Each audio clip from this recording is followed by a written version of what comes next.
कई सारे लोग, बड़े-बड़े सेलिब्रिटीज़, बड़े-बड़े पॉलिटिशियंस, पूरी अर्थव्यवस्था को ये सोसाइटी बहुत ही अंडरग्राउंड तरीके से नियंत्रित करती है।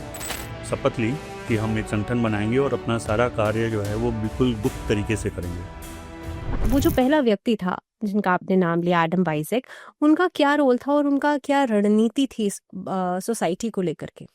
देखिए, एडम वाइज़ेक जो थे वो एक यहूदी फैमिली में पैदा हुए थे। हम्म बाद में उनके पेरेंट्स ने क्रिश्चियनिटी अडॉप्ट कर ली थी। हम्म तो जैसा कि हम लोग शुरू जानते हैं कि यहूदी और क्रिश्चियंस में हमेशा कुछ ना कुछ दिक्कतें चली शुरुआत से ही। तो इनका धर्म कर्म में इंटरेस्ट था। बड़े होने के बाद ये एक यूनिवर्सिटी में प्रोफेसर बन गए। एज ए प्रोफेसर उन्होंने ज्वाइन किया और वहाँ पे पूरा धर्म और इस वाली फील्ड के ही प्रोफेसर थे। लेकिन इनका संग एक जो सबसे बड़ी प्रॉब्लम थी कि ये वहाँ यूनिवर्सिटी का जो सारा सिस्टम था वो वहाँ पे पादरी ही चलाते थे और ये पादरी नहीं थे उस टाइम। तो पादरी नहीं थे तो इनका विरोध भी काफ़ी था। इस विरोध के चलते, और क्योंकि ये काफ़ी महत्वाकांक्षी भी थे और ये सिस्टम को अलग से भी लेके चलते थे, तो इन्होंने माना कि पावर हाथ में आनी चाहिए पादरियों के अगेंस्ट में जा करके। तो इन्होंने वहां से अलग हट करके एक नया संगठन बनाया, क्योंकि इनको लगता था कि जो हमारे क्रिश्चियनिटी है, जो हमारे पोप वगैरह हैं, ये बहुत ज़्यादा इंटरफेयर कर रहे हैं सारे सिस्टम में। तो उनसे अलग हट करके तर्क के बेस पे जो संगठन बनना था, वहाँ पे इल्यूमिनाटी की इन्होंने शुरुआत करी और ये हुई हमारी मई 1776 में। इन लोगों ने 4 और लोगों के साथ मिलकर के एक शपथ ली कि हम एक संगठन बनाएंगे और अपना सारा कार्य जो है वो बिल्कुल गुप्त तरीके से करेंगे। अच्छा। इसकी पहली कंडीशन ही यही थी कि हम जल्दी पब्लिक के सामने नहीं आएंगे अपने तरीकों को लेकर के। हाँ, 30 साल से बड़ा इसका कोई सदस्य नहीं होगा। अच्छा। तो यहाँ से इन्होंने स्टार्ट किया इसको। लेकिन अनिल जी, क्योंकि आपने कहा कि कई सारे नियम भी थे, कई सारे रूल्स रेगुलेशंस भी थे इस सोसाइटी से जुड़े हुए, और मात्र 4 लोगों ने मिलकर के इस सोसाइटी को बनाया था। 5 लोगों ने, मिस्टर आइजैक और 4 और लोग। हाँ।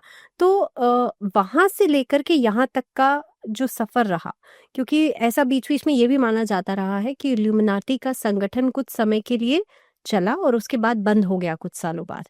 लेकिन आज भी ये कहा जाता है कि बहुत सारे पॉप म्यूजिक में या ऐसे कल्चर में इसका बहुत ट्रेडिशन है। बड़े बड़े नामी गिरामी लोग इसके सदस्य हैं। कई सारे लोगों के नाम, माइकल जैक्सन हो गए, हमने पिछली बार भी डिस्कस किया था।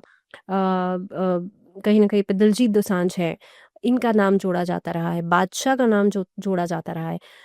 हम तब के माइंडसेट को और आज के प्रभाव को कैसे देखते हैं?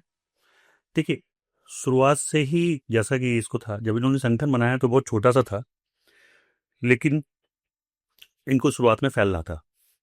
तो सबसे पहले इन्होंने क्या किया कि अपने लोगों को कुछ पुराने वहाँ के जो ग्रुप थे उन ग्रुप्स में मेंबर बनाया। सबसे पहला जो इन्होंने ये ज्वाइन किया था वो फ्री मैसन्स था। फ्री मैसन्स में इनके लोग घुसे, और क्योंकि ये बहुत पुराना संगठन था, फ्री मैसन्स के बारे में ये भी कहा जाता है कि इनके 2 लोग आकर के कभी अकबर के पीरियड में अकबर से भी मिले थे। अच्छा। तो अकबर ने इनको लाहौर में एक बनाने की परमिशन दी थी, अपना धार्मिक स्थान या तरीके से ये कह सकते हैं। तो खैर, फ्री मैसन्स एक अलग ग्रुप था, लेकिन फ्री मैसन्स में अंदर घुसने के बाद इन्होंने वहां के लोगों को इल्यूमिनाटी में मिलाना शुरू किया। तो ये इनका फैलने का मेन रीजन था। 1776 तक आकर के इनके 2500 मेंबर्स हो चुके थे लगभग। लेकिन उसके बाद फिर क्या हुआ कि पावरफुल थे, और इनका मेन पर्पज ये भी था कि ये जो कि वहाँ की सत्ता के खिलाफ चल रहे थे और पोप के खिलाफ चल रहे थे, तो इनके ऊपर जांच भी बैठने लगी। जॉन रॉबिन्सन, इन्होंने एक बहुत मेन रोल प्ले किया था। इन्होंने एक रिपोर्ट लगाई इस संगठन के बारे में वहाँ के राजा को, कि ये जो हैं सत्ता पे कब्जा करना चाहते हैं। अच्छा। छापे पड़े इनके संग, मतलब जगहों पे, जो पे इनके ऑफिसेस थे और वो थे। तो वहाँ पे इन्होंने एक रिपोर्ट लगाई, तो इसको बैन कर दिया गया।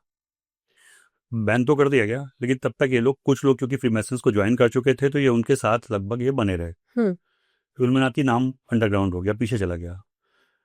लेकिन इन्होंने जिस तरीके से काम किया, इन्होंने अपने संगठन को फिर और नए तरीके से संगठित किया, लेकिन ये दूसरे संगठन के साथ घुस के इनके लोग काम करते रहे। जैसे कि हम फ्रीमैसन्स की बात कर रहे थे, कुछ लोग इनके फ्रीमैसन्स के थे, वहां से इन्होंने अपने लोगों को थोड़ा, फ्रीमैसन्स काफी स्ट्रॉन्ग लोगों का एक ग्रुप हुआ करता था, और वो फ्रांस की क्रांति में भी उसका बहुत बड़ा रोल था। अच्छा। ये हमारा फ्रेंच ग्रुप था। तो ये माना जाता था कि जो फ्रांस की क्रांति हुई थी उसमें तो इनको इसलिए खतरा मान लिया गया इल्यूमिनाटीज को कि जब फ्रांस की क्रांति जैसा बड़ा देश, फ्रांस बहुत स्ट्रांग था उस टाइम, उसकी सत्ता पलट कर सकते हैं तो ये लोग कुछ भी कर सकते हैं। यहीं से पहली बार विवादों में आए थे फ्रांस की क्रांति के बाद से। बाद में इनका ये माना गया कि जो अमेरिका के राष्ट्रपति थे वहां तक ये लोग पहुंचे, यूरोप में तो इनका अच्छा प्रभाव था ही, और धीमे धीमे बढ़ते चले गए। तो इनका फैलना और इनका दुनिया पे राज करना, दो जो मोटो थे, ये बाकी लोगों को एक खतरा लग रहा था। अच्छा। तो बंद करने के बाद ये अंडरग्राउंड होकर काम करते रहे अपना और फैलते चले गए। इन्होंने मेनली उन लोगों को चूज किया जो विचारों में थोड़ा फ्री थे, आगे सक्सेस चाहते थे, और इनका मेन जो पर्पज था वो था कि किसी भी देश की सत्ता को और बिजनेस को अपने कंट्रोल में लेना। अच्छा। तो आज भी जो लोग जुड़े हुए हैं, बहुत पावरफुल लोग हैं, उनसे जुड़े हुए हैं।